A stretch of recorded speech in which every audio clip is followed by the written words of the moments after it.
Maraming salamat sa inyong lahat dahil umabot na tayo sa 1,000 subscribers. Para sa mga nais mapanood ang buong paliwanag ng aming palabas na House of Lies, huwag kalimutang mag-subscribe at manatiling kasama namin. Sa Born to Shine, ang pinakamatinding tanong ay hindi kung sino ang nakitang umaatake sa kamera, kundi kung sino ang tahimik na nag-oorkestra sa likod ng lahat. Sapagkat minsan, isang viral video lamang ang sapat upang wasakin ang buong buhay ng isang tao. Nagsimula ang lahat sa isang video, isang simpleng away ni Nadara at Minchi. Sigawan, hilahan ng buhok, at mga matang gutom na nanonood sa paligid. Tulad ng inaasahan, mabilis itong kumalat online. Sa mundong ito, mas mabilis kumalat ang iskandalo kaysa sa katotohanan. At ang sisi, bumagsak kay Minchi. Mas nakakatakot pa, nadamay si Jenny at ang buong grupo. Sa isang iglap, mula sa inspirasyon ay naging katatawanan sila. Ngunit si Dara ay tahimik na nakamasid. Walang takot, walang pagkakasala, sapagkat ito ang kanyang plano. Kasama niya si Megan at magkasama silang ngumiti habang unti-unting bumabagsak si Jenny. Ang kanilang layunin ay malinaw, alisin si Jenny. Sa mundong ito, hindi sapat ang talento o kabutihan.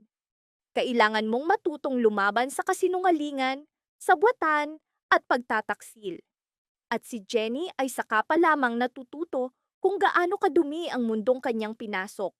Ngunit hindi doon natapos ang kwento. Sapagkat habang lahat ay naniniwala sa viral video, si Minchi ay hindi na nakayanan ang katahimikan. Sa kanyang mga matay may takot. Hindi lamang takot mawala ng karera, kundi takot manatiling tahimik habang alam ang katotohanan. Unti-unti siyang nabasag ng pagkakasala. At sa sandaling iyon, nagbago ang daloy ng kwento. Sa isang mabigat ngunit tahimik na eksena, nagpa siya si Minchi na magsabi ng totoo. Hindi siya nagtago, hindi siya tumakbo. Sa wakas, hinarap niya ang realidad. Alam niyang maaari itong magdala ng sariling pagbagsak, ngunit tumayo pa rin siya sa tabi ni Jenny. Magkasama silang gumawa ng video. Walang sigawan, walang dramatikong musika, tanging bigat ng katotohanan. Bawat salitang binitiwan ni Minchi ay tumagos sa kasinungalingang itinayo ni Nadara at Megan. Inamin niyang si Dara ang unang umatake. Si Dara ang nagsimula. At siya'y lumaban lamang dahil sinaktan ni Dara si Jenny. Isang revelasyong maaaring sumabog anumang oras. Ngunit ang pinakamasakit na katotohanan, kung gaano kadaling paniwalaan ng tao ang kasinungalingan. Ngunit kapag lumabas ang katotohanan, bigla silang tumatahimik. Wala nang maingay na komento, wala nang cancel Jenny. Lahat ay naglaho sapagkat hindi na nila kayang panindigan ang sarili nilang paghuhusga. Gayunpaman, nananatiling tanong, maaari bang ayusin ng isang video ang lahat? Sapagkat habang sinusubukan ni na Jenny at Minchi na ilantad ang katotohanan, hindi basta-basta titigil si Dara at Megan. Sila ang uri ng mga taong nagbabalak ng pagkawasak at hindi sila madaling sumusuko. Habang lumilipas ang panahon, lalo pang tumindi ang tensyon. Bawat tingin ni Dara ay may bagong plano. Bawat ngiti ni Megan ay may panibagong chismis. At si Jenny, unti-unting napapagod. Sapagkat sa mundong ito, hindi sapat ang inosente. Upang mabuhay, kailangan mong matutong lumaban sa palililinlang at paninirang puri. At dito nagsisimula ang pinakamadilim na yugto ng Born to Shine, kung saan ang tunay na laban ay hindi sa entablado, kundi sa likod ng kamera, sa mga lihim na sabwatan ni Dara at Megan, at sa tapang ni na Jenny at Minchi na ipaglaban ang katotohanan. Ang pinakatrahedya sa kwento ni Jenny ay hindi lamang ang kanyang karera ang nakataya, kundi ang kanyang pagkakakilanlan mismo. Sapagkat kapag paulit-ulit kang sinasabihan na masama ka, darating ang sandali na magtatanong ka sa sarili. Baka nga may mali sa loob mo. At iyon ang tunay na laban ni Jenny. Hindi lamang laban sa iba, kundi laban sa unti-unting pagbagsak ng kanyang sariling kumpiyansa. Ngunit sa gitna ng lahat, may hindi inaasahang nangyari. Hindi siya tuluyang gumuho. Nasaktan siya. Halos madurog, ngunit hindi siya sumuko. At madalas, ang pinakanakakatakot na tao ay hindi ang malakas na naninira, kundi ang tahimik na lumalaban. Kaya't lumitaw ang tanong, hanggang saan dadalhin ni Dara at Megan ang kanilang plano ngayong unti-unti nang lumalabas ang katotohanan? Tama ba ang ginawa ni Minchi nang sabihin ang totoo, kahit alam niyang maaari rin siyang masaktan? At kung ikaw si Jenny, kaya mo bang patawarin ang mga halos sumira sa iyong buhay? Nang kumalat ang bagong video, biglang nagbago ang lahat. Ang mga laban kay Jenny ay natahimik. Ang mga sumusuporta kay Dara ay nagsimulang magduda. At ang pinakanakakatakot ay ang mga tulad ni Dara, sapagkat hindi sila madaling sumusuko. Kapag nagsimulang lumabas ang katotohanan, lalo silang nagiging mapanganib.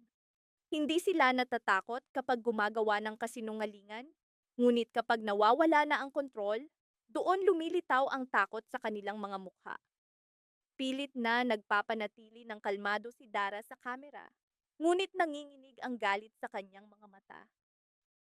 Para bang gusto niyang isigaw sa mundo na unti-unti nang guguho ang kanyang perpektong imahe. Samantala, kakaiba ang katahimikan ni Megan. At sa mundong ito, kapag ang isang karakter ay biglang tumahimik, ibig sabihin ay may mas mapanganib pa silang binabalak. Sa unang pagkakataon, nakita si Jenny na nag-iisa. Walang makeup, walang ilaw, walang fans. Nakaupo lamang, hawak ang telepono, pinabasa ang mga mapanirang komento at artikulong winawasak ang kanyang pangalan. At dito dumating ang pinakamabigat na eksena. Sapagkat kahit nagsisimula ng lumabas ang katotohanan, hindi agad nawawala ang sakit. Ang mga salita ng mga estranghero ay hindi madaling maglaho. Madaling sirain, ngunit mahirap maghilom. Ang mga mata ni Jenny ay puno ng pagod, hindi lamang mula sa trabaho, kundi mula sa araw-araw na pakikipaglaban upang ipagtanggol ang kanyang pag-iral habang ang buong mundo ay naghihintay sa kanyang pagbagsak. Biglang may kumatok sa pinto. Binuksan ni Jenny at naroon si Minchi. Sa simula, nagtitigan lamang sila. Walang musika, walang luha. Ngunit sa pagitan nila ay mabigat na pagkakasala. Alam ni Minchi na kahit sinabi niya ang totoo, huli na, at hindi niya mapipigilan ang paghihirap ni Jenny. Kaya't humingi siya ng tawad, hindi bilang idol, hindi bilang celebrity, kundi bilang isang tao na nagkamali dahil sa takot. Sa sandaling iyon, naging malinaw ang kalupitan ng industriya. Sapagkat kapag natatakot ang tao, madalas silang nananatiling tahimik, kahit alam nilang tinatapakan nila ang inosente. Ngunit hindi lahat ay kayang magpatawad. Kita iyon sa mga mata ni Jenny. Tahimik siyang tumingin kay Minchi, pinipigilan ang emosyon. Sapagkat kahit gusto niyang unawain ang kaibigan, may bahagi ng kanyang puso na sumisigaw. Nasaan ka ng lahat ay sinasaktan ako. Totoo, sobrang sakit. Sa mabigat na sandaling ito, lalo pang tumindi ang tensyon sa paligid ni Dara at Megan. Nagsimulang magtanong ang management. At kapag kumilos na sila, ibig sabihin may karerang maaaring gumuho. Biglang naging defensive si Dara. Nagbago ang kanyang tono, sinabi niyang edited at peke ang video ni Minchi, ginawa lamang upang linisin ang pangalan ni Jenny. Ito ang klasikong galaw. Kapag wala ng ibang paraan, sirain na mismo ang ebidensya. Ngunit ang problema, may isa pang saksi at isa pang video na hindi nila kayang kontrolin. At dito lalo pang naging mapanganib ang sitwasyon, sapagkat habang sinusubukan ni Dara na iligtas ang sarili, hindi niya napansin na unti-unting lumalayo ang mga tao sa paligid niya. Ngayong mga nga dating nakangiti sa tabi niya, ngayoy umiiwas na. Sa mundong ito, habang may silbi ka, mananatili ang lahat sa tabi mo. Ngunit kapag nagsimula ka ng bumagsak, Iiwas sila na para bang hindi kanila kailanman nakilala. Ang ganitong pagkukunwari ng industriya ay malinaw na ipinakita sa Born to Shine. At dito, naging mas komplikado si Megan.